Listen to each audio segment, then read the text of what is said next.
the rope cut deep into her wrists. And the cottonwood's rough bark pressed against her back as Sarah Mitchell struggled against her bonds. The afternoon sun beat down mercilessly on the Texas plains, and her lips were already cracked from thirst. She'd been tied to this tree for hours, left as bait by the Harlan gang bait for a man who might not even remember her name. 20 years. That's how long it had been since she'd last seen Jacob Stone.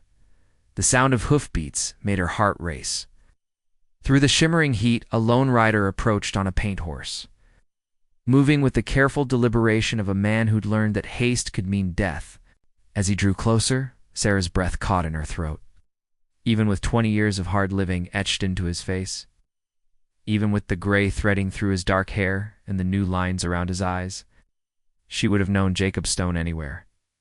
Dismounted 50 yards away, his hand resting on the Colt at his hip, his eyes, those same storm-gray eyes that had haunted her dreams, swept the landscape before settling on her. For a moment, neither of them moved. The wind whispered through, the grass carrying with it the weight of 2 decades and all the words they'd never said. "Sarah?" His voice was rougher now, weathered like old leather, but it still made her pulse quicken. "Hello, Jacob." She tried to sound calm, but her voice trembled. "I was wondering if you'd come." He approached slowly, those keen eyes never stopping. Their vigilant scan of the horizon. "This is a trap." "I know." She lifted her chin, meeting his gaze. "The Harlan gang.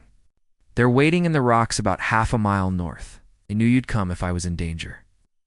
Jacob stopped just out of reach, close enough that she could see the silver scar along his jaw, a new addition to the face she'd memorized so long ago.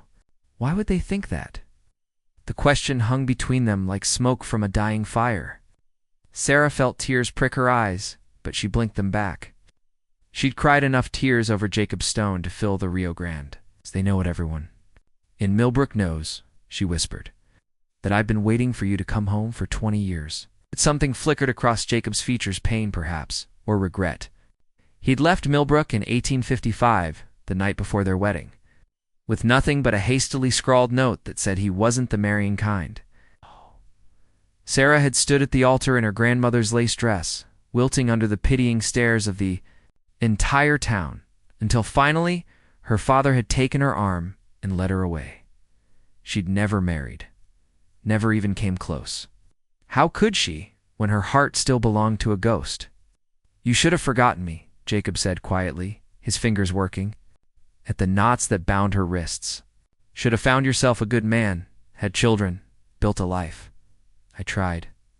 The admission cost her, but she owed him honesty. "For years I tried. But every time I looked at another man, I saw your face. Every time someone else held my hand, I remembered how yours felt."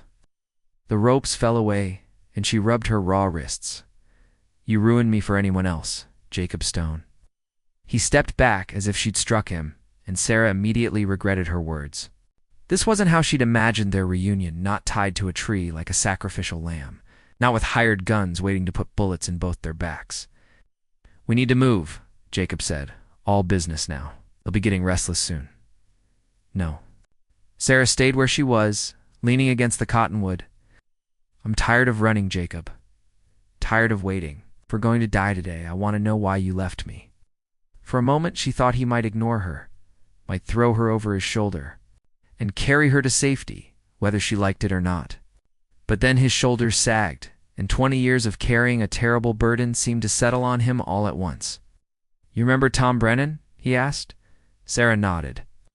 Tom had been Jacob's best friend, his partner in the small ranch they'd been building together just outside town. He died in a riding accident a month before the wedding, thrown from a spooked horse and trampled. "It wasn't an accident," Jacob said, the words falling like stones into still water. "Tom found out that William Harlan, the old man, not his sons, was stealing cattle from the smaller ranches, planning to frame the Apache and use it as an excuse to take more land. Tom was going to the territorial marshal." Sarah's blood ran cold. "Jacob, what did you do?" "What I had to do." His jaw tightened. "Harlan came to me the night before our wedding, said if I married you, you'd have an accident too. A riding accident, just like Tom's. Said he'd been watching you, knew your routines, knew exactly how to make it look natural. The pieces fell into place with sickening clarity. So you left, I left. He met her eyes, and she saw 20 years of self-hatred there. Figured if I wasn't around, if I disappeared completely, he'd have no reason to hurt you. I wrote that damned note because I knew you'd hate me, and I thought that would keep you safe. You thought wrong? Shh. Sarah pushed herself away from the tree, anger flaring in her chest. Do you know what my life has been like? Do you know how many nights I've lain awake wondering what I did wrong? Why I wasn't enough for you? Sarah. 20 years, Jacob. 20 years of people looking at me with pity, of being the woman who couldn't even hold on to her own fiancés. 20 years of watching other people fall in love and get married and have families while I waited for a man who never intended to. Come back. I wanted to come back. The words burst out of him with such force that his horse shied nervously. God, Sarah, not a day has passed that I haven't thought about you. Not a single day. I've been drifting from town to town, hiring. Out my gun to whoever would pay, living like an animal, because I couldn't bear to build a life without you in it. They stared at each other across the small space between them, both breathing hard. In the distance, a hawk cried, and somewhere in the rocks to the north, metal clinked against stone. Their hunters were getting impatient. Why now? Sarah asked, her voice barely audible. Why did Harlan's sons come after us now? Because the old man's dead, Jacob said.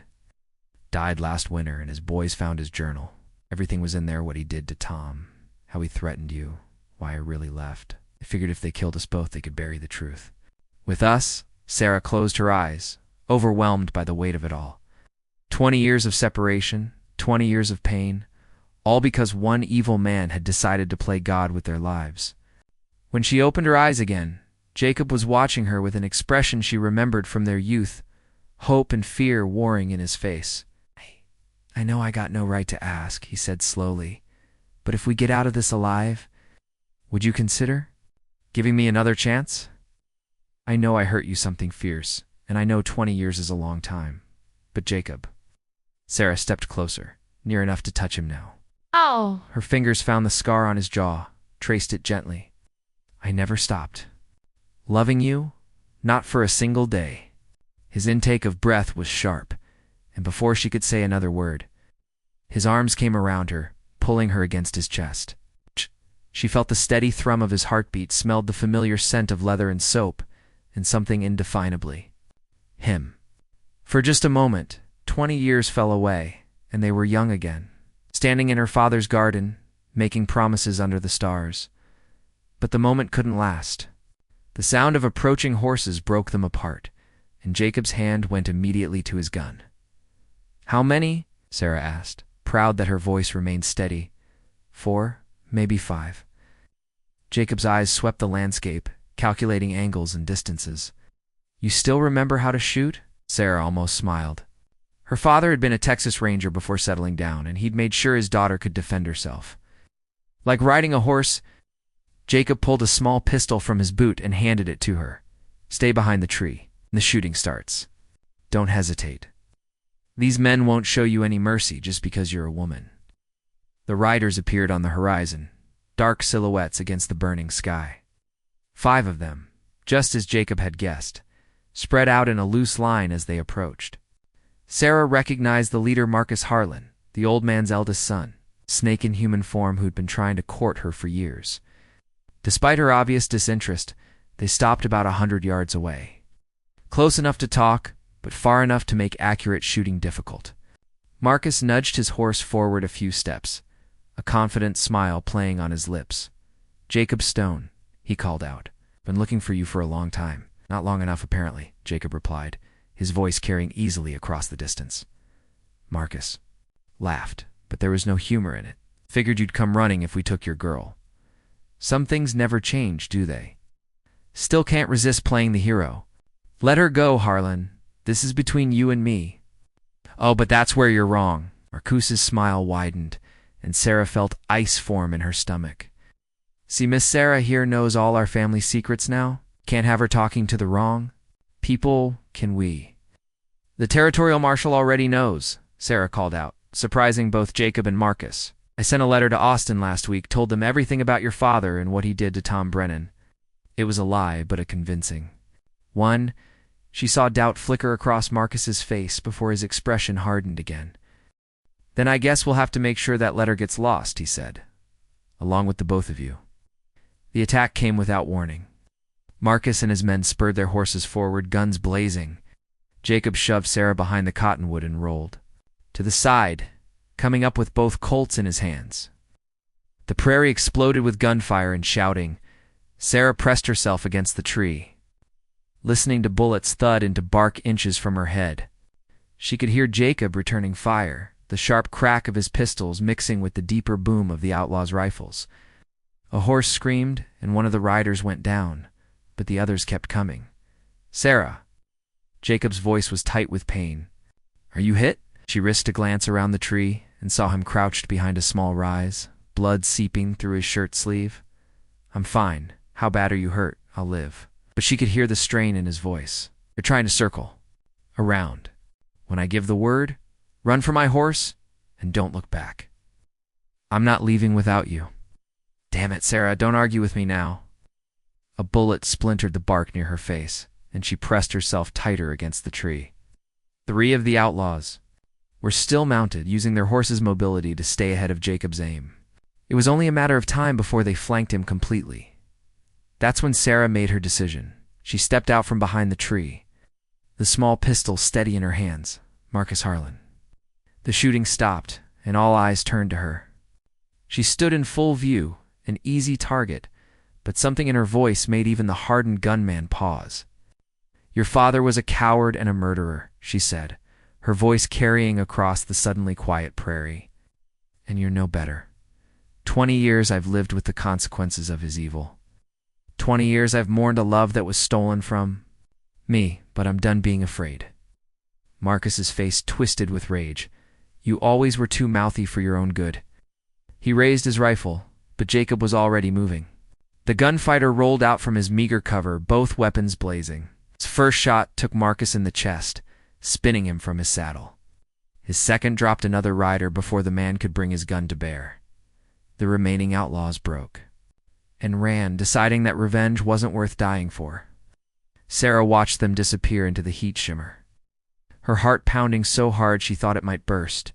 Then Jacob was beside her, his hands framing her face, checking her for injuries. With desperate urgency, "Are you hurt?" "God, Sarah, when you stepped out from behind that tree, I'm fine." She caught his hands in hers, stilling them. "I'm fine, Jacob. We're both fine." For a long moment they simply looked at each other. The sun was beginning to set, painting the sky in shades of gold and crimson. Somewhere in the distance a meadowlark sang, and the wind carried the sweet scent of prairie grass. "What happens now?" Sarah asked softly. Jacob's thumb traced her cheekbone, a gesture so achingly familiar that tears sprang to her eyes. Now we have a choice to make." "What kind of choice?" "Whether the last 20 years were just a long detour, or whether they were the end of our story." His voice was rough with emotion. "I know I got no right to ask you to forgive me. No, I got no right to waltz back into your life after all this time and expect things to be the way they were. But Sarah, ... I love you. I've never stopped loving you, not for a single day." Sarah felt the tears spill over then, 20 years of grief and longing and hope all mixed together. "I love you too," she whispered.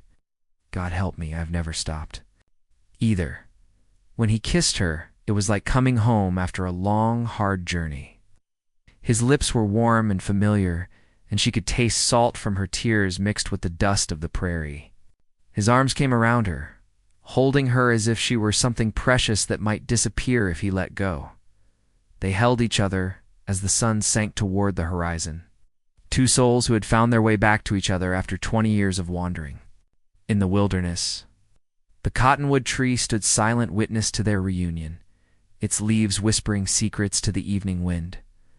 "Marry me?" Jacob said against her hair. "I know I don't deserve another chance, but yes." The word came without hesitation, without doubt.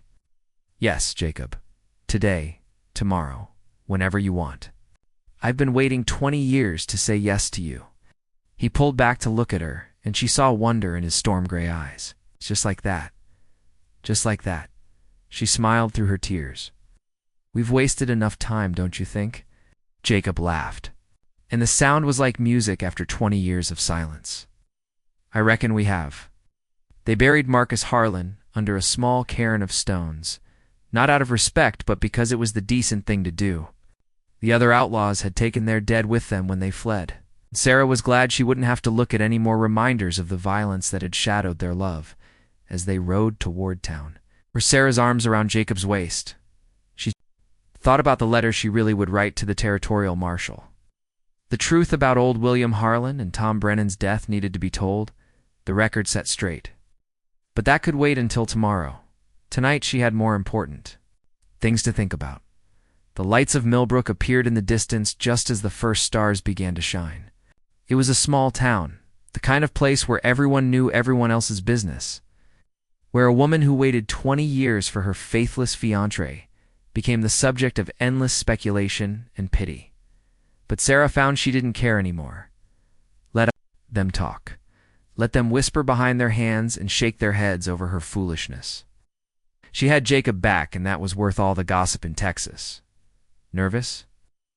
Jacob asked, as they rode down Main Street. Lamplight spilled from windows, and she could see faces peering out at them with undisguised curiosity. Should I be? I imagine there'll be some talk, Sarah laughed, feeling lighter than she had in years. Jacob Stone, I've been the talk of this town for 2 decades. A little more won't hurt me. They stopped in front of the small house Sarah shared with her elderly father, and Jacob helped her down from the horse. In the lamplight, his face was both familiar and strange, marked by years of hard living, but still unmistakably the man she'd fallen in love with at 17. I'll talk to your father, he said. Explain everything. Ask his permission proper-like. He's probably already seen us coming. Sarah glanced toward the house, where she could see the curtains twitching. Been watching the road for me since? I didn't come home for supper. Jacob's jaw tightened. He's gonna want to shoot me. Probably. Sarah stood on her tiptoes and kissed his cheek. But I won't let him. You're mine now, Jacob Stone, and I don't give up what's mine. The front door opened, and Sarah's father stepped onto the porch. Samuel Mitchell was 73 years old, but his back was still straight and his hands still steady. The Winchester in his grip caught the lamplight as he looked down at them. Sarah Elizabeth, he said, his voice carefully neutral. You're late for supper? I know, Papa. I'm sorry. Samuel's eyes shifted to Jacob, and for a long moment, the two men simply stared at each other. Then, to Sarah's surprise, her father's shoulders relaxed slightly. Jacob Stone, he said. I wondered if I'd see you again before I died.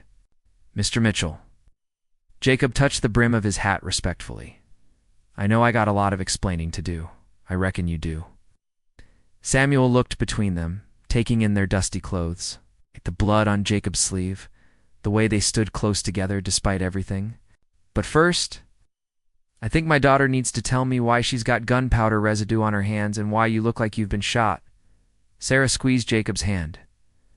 It's a long story, Papa. Then you better come inside and tell it. Samuel stepped back, holding the door open, and Jacob, next time you decide to disappear for 20 years, you might want to leave a better explanation than I ain't the marrying kind. Caused my girl a lot of unnecessary heartache. Jacob's grip on Sarah's hand tightened. Yes, sir. I know, sir.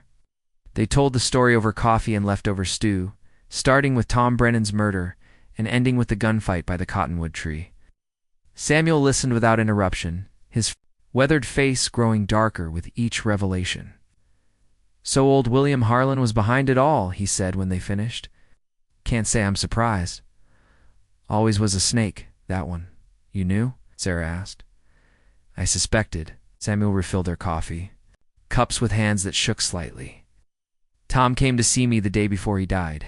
Said he had something important to tell the marshal, but wanted to talk it over with someone first. Never got the chance. Jacob shifted uncomfortably in his chair. If I'd known you suspected, you'd have done the same thing? Samuel interrupted. A man protects what he loves, even if it costs him everything. I can't fault you for that, son. The word son hung in the air between them, heavy with forgiveness and acceptance. Sarah felt tears prick her eyes again, as she watched her father extend the absolution Jacob had been seeking for 20 years. "I'd like to ask for your daughter's hand," Jacob said formally. "I know I don't deserve her. No, I've got no right after what I did, but—" "But you love her," Samuel finished. "She loves you, fool though she may be." He smiled at Sarah's indignant expression. "The question is, what are you planning to do with the rest of your lives?" Jacob and Sarah looked at each other. They'd been so focused on surviving the day, on finally being honest about the past, that they hadn't talked about the future. "I've got some money saved," Jacob said slowly, "from my years of drifting. Not a fortune, but enough to start over somewhere. Buy a small ranch, raise some cattle, or we could stay here," Sarah said. "Fix up the old place you and Tom were building. Make it into something beautiful." Jacob's eyes searched her face. "You'd want to stay? After everything this town has put you through?" "This is home," Sarah said simply. "Our home. Besides, someone needs to keep the gossip supplied with material, and I've gotten rather good at it over the years." Samuel chuckled. "Well, if you're staying, you'll need to get married soon." "Can't have my daughter living in sin, even at 47 years old, Papa?" Sarah blushed furiously, but she was smiling. "I could speak to Reverend Williams tomorrow," Jacob offered. "If you're sure, Sarah, if you really want this." She reached across the table and took his hand, her fingers intertwining with his scarred ones. "I've never been more sure of anything in my life." The wedding took place 3 days later in the small church where Sarah had waited 20 years ago in her grandmother's lace dress. This time, she wore a simple blue dress, her mother's favorite color, and carried wildflowers Jacob had picked from the prairie that morning. The church was full, despite the short notice, packed with townspeople who had come to witness the conclusion of Millbrook's greatest love story. Some were there out of genuine affection for Sarah, who had endured 2 decades of pity with grace and dignity. Others came purely for the spectacle, eager to see if Jacob Stone would run again. But as Sarah walked down the aisle on her father's arm, she had eyes only for the man waiting at the altar. Jacob stood straight and tall in his best shirt, his hair freshly cut and his face clean-shaven. His face lit up with such joy that several women in the congregation began to weep. The ceremony was simple and traditional. They exchanged vows they had written themselves, promises of love and faithfulness that carried the weight of hard-won wisdom. When Reverend Williams pronounced them husband and wife, Jacob's kiss was gentle and reverent, seal on 20 years of separation and the beginning of whatever time they had left. The reception was held in the church hall, with food provided by the ladies' auxiliary and music from old Pete Harrison's fiddle. Sarah danced with her new husband while the whole town watched. For the first time in 20 years, she didn't care what anyone thought. "Any regrets?" Jacob asked, as they swayed to a waltz. "Only one," Sarah said, smiling up at him, his face fell. "What's that?" "That we wasted so much time." She reached up and touched his cheek. "But I suppose we had some growing up to do, the people we are now. Maybe we needed all those years apart to become worthy of each other." Jacob spun her around, and her skirt flared out like a blue flower. "I love you, Mrs. Stone. I love you too, Mr. Stone." As the evening wore on and the crowd began to thin, Samuel Mitchell approached the newlyweds. His face was flushed from the punch and dancing, and he looked happier than Sarah had seen him in years. "Time for this old man to head home," he said, embracing his daughter. "Take care of her, Jacob. She's all the family I got left." "I will, sir, I promise." Samuel studied Jacob's face for a long moment, then nodded. "I believe you will, Sarah. Your mother would be so happy to see this day." After Samuel left, Jacob and Sarah walked home through the quiet streets of Millbrook. The moon was full, casting everything in silver light, and the air was sweet with the scent of honeysuckle. They walked slowly, hands entwined, savoring these first moments as husband and wife. "Where do we go from here?" Sarah asked as they reached the small house that would be their home until they could rebuild the ranch. "Wherever you want," Jacob said. "We've got the rest of our lives to figure it out." Sarah smiled, thinking of all the dreams she'd put away. Over the years, all the hopes she'd buried so deep she'd almost forgotten them. Now, at 47, With silver threading through her hair and lines around her eyes, she felt young again. Young and full of possibilities. "I want children," she said suddenly. "I know it's late, maybe too late, but we'll find a way," Jacob interrupted. "We're blessed with children of our own. Wonderful. If not, there are always orphans who need homes, young people who need guidance. We'll have a family, Sarah. I promise you that." They stood in their doorway, looking back at the town that had watched their love story unfold across 2 decades. Tomorrow, there would be work to do, life to rebuild, a future to plan, letters to write to territorial marshals and lawyers. But tonight, there was only this. 2 people who had found their way back to each other after 20 years in the wilderness. "No more running," Sarah said, and it wasn't a question. "No more running," Jacob agreed. "No more hiding. Whatever comes. We face it together." He carried her across the threshold. Sarah actually laughed for the first time in longer than she could remember. As Jacob set her down in their small parlor, she looked around at the humble space that would be their sanctuary. It wasn't much, but it was theirs. Later, as they sat on their front porch watching the stars wheel overhead, Sarah reflected on the strange turns life could take. 20 years ago, she had been a young woman with a broken heart, convinced that love was a luxury she would never be allowed to have again. Now, with her head resting on her husband's shoulder and his arm around her waist, she understood that some loves are worth waiting for, some loves are worth fighting for, and some loves are strong enough to survive anything the world throws at them. The cottonwood tree, where their second chance had begun, stood somewhere out on the prairie, its leaves whispering secrets to the night wind. By morning, the wind might have scattered the last traces of the gunfight that had brought them back together. But the tree would remain, silent witness to the truth that real love never truly dies. It just waits, patient as the prairie, itself, for the right moment to bloom again. In the distance, a train whistle echoed across the plains, carrying travelers to new destinations and new adventures. But Jacob and Sarah Stone were already where they belonged, in each other's arms. Under the endless Texas sky, their wandering days were over. Their love story was just beginning.